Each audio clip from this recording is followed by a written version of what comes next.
Bueno, ya vamos a establecer el primer contacto con Andrés Ollenar de Tardáguila Agromercado. Ya vamos a hablar algo más del mercado internacional de la carne. Vamos a meternos vamos a profundizar en la información de dos destinos importantes para Uruguay, China y Estados Unidos. Andrés, vamos a repasar en primer lugar una visión más general también de lo que ven hoy en China. Ya pisando el segundo semestre del año, de acuerdo a lo que fue el relevamiento que también hicieron para Fax Carne. Andrés, el gusto de saludarte y de recibirte. Vamos a hablar de China y vamos a hablar de Europa. Andrés, bienvenido al programa, el gusto de saludarte. ¿Qué tal, Martín? Un placer estar como siempre.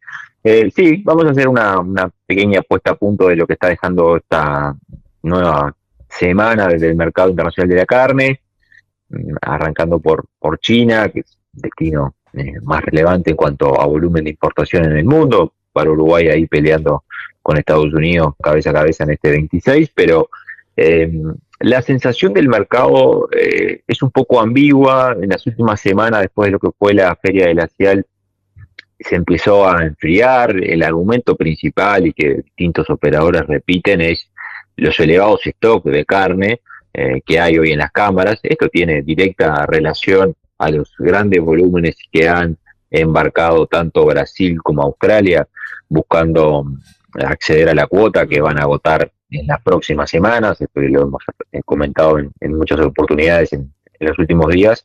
Y bueno, eso ha frenado el mercado. De todas formas, hay alguna lectura en China que teníamos oportunidad de hablar también con un importador chino para ver su sensación. Y bueno, en la última semana nos decían, bueno, el mercado parece estar mejorando o al menos dejó de caer.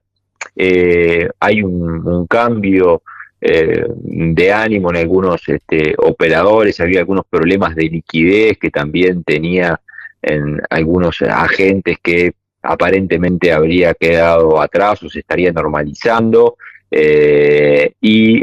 Bueno, ahora quizás esos operadores vuelvan nuevamente al mercado para recomponer sus stocks.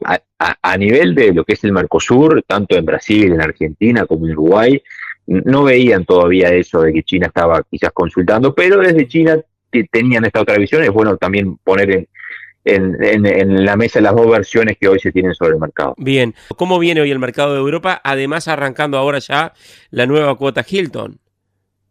Sí, antes de irme a Europa me faltó capaz meterte alguna pastillita de Taiwán, un mercado Sí. que es relevante para Paraguay en la región, que ha estado activo en las últimas semanas, y eso es una buena noticia para Paraguay que obviamente no tiene el China, pero han aparecido pedidos con precios interesantes como el Xinjiang en el eje de los $7.700, también lo que es flanco, o sea, los asados en el eje de los $6.500.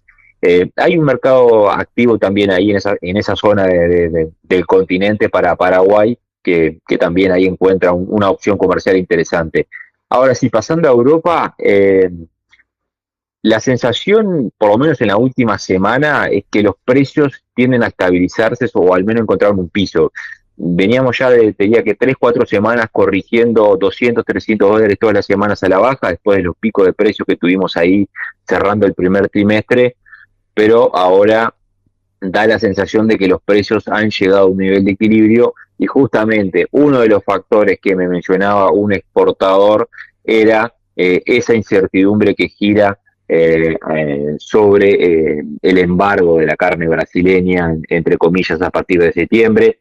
Hay alguna duda ahí que no está disipada, es efectivamente la carne esa que se cargó, hasta cuándo se va a poder embarcar efectivamente, se van a dar los certificados. Y me decían, bueno, seguramente si se liberan los certificados hasta septiembre, todavía después en octubre y noviembre se pueda seguir embarcando, y carne brasileña estaría llegando hasta diciembre. El problema es después, para el año 27 básicamente, donde ahí sí la carne no tendría más certificación. Y también lo que se maneja es que quizás Brasil pueda encontrar en estos meses una salida para volver, pero va a ser algo muy gradual. O sea, seguramente sean algunos predios, y me decían, seguramente veamos algo escalonado de un aumento de 5 o 10% por año, lo que es evidente que eso va a dejar un hueco muy importante en el volumen de carne. Brasil ya ha embarcado más de 40.000 toneladas en estos primeros 5 meses del año entre congelado y enfriado, y que habrá que ver cómo se suple en este mercado. Bueno, vamos a estar atentos en esto que es tan dinámico. Nos parecía interesante, Andrés, a esta hora tener esta puesta a punto con esta visión más global de dos mercados importantes, China y Europa. Retomaremos el contacto contigo más adelante. Retornamos más adelante con Estados Unidos, que también hay algunas consideraciones para revisar. Perfecto.